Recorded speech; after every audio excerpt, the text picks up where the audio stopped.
Il caporalato non ha radici profonde in Veneto, ma è comunque un fenomeno grave da non sottovalutare. A Palazzo Balbi, a Venezia, un'ampia intesa per contrastare lo sfruttamento lavorativo in agricoltura ha visto il suo atto costitutivo con la firma di un protocollo siglato tra parti datoriali, sindacati, istituzioni e ispettorati, che rappresenta il risultato di un tavolo di lavoro costituito nel luglio scorso per favorire l'incontro trasparente tra domanda e offerta di lavoro in campagna. Il significato di questo accordo riconosce che c'è un'esigenza appunto di qualità del lavoro, soprattutto, quindi riconoscere che il caporalato indebolisce il settore è un passo avanti per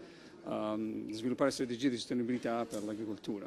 Con l'intesa le parti si impegnano a promuovere azioni concrete per rafforzare le condizioni di legalità, di salute e di sicurezza, anche e soprattutto attraverso una grande banca dati che sarà condivisa da tutti e un migliore rapporto tra domanda e offerta di lavoro. Noi riteniamo che il caporalato sia una forma di schiavitù e soprattutto non aiuti le imprese regolari, quelle che pagano le tasse, quelle che fanno tutto con serietà, e quindi il caporalato va colpito sia sul fronte dei lavoratori che sul fronte dell'impresa, perché è concorrenza sleale. L'agricoltura veneta conta 65.000 aziende con circa 174.000 occupati e 350 prodotti tipici, vale 6 miliardi di PIL, seconda solo alla Lombardia. Quello siglato a Venezia è un progetto all'avanguardia in Italia. In Veneto non ci sono stati tanti casi, li abbiamo avuti, ma sono stati subito controllati e sedati dalle forze dell'ordine e dagli ispettorati del lavoro, ma con questo protocollo tra le istituzioni, le parti sociali e gli imprenditori agricoli e le categorie agricole noi vogliamo che sulle nostre campagne si vengano a lavorare